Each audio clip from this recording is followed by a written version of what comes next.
Nako, ang Bella. Nakikikain din siya ng pagkain ng pusa.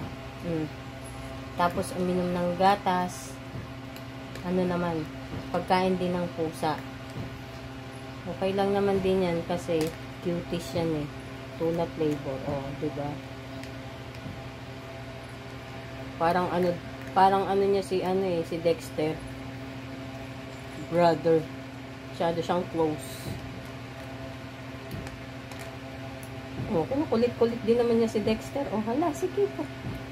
Anak ko, nakain yan kuya mo. Nakain ng kuya Dexter. Din siya. Oh, nakikikain din siya ng sige. Try po natin. Anong lasa po ng ng cuties, kuya Dexter? Gusto na niya makipaglaro si Dexter sa kanya. Oh. Hala. Sige. Kumakain pa ang kuya Dexter. Kinakalabit na.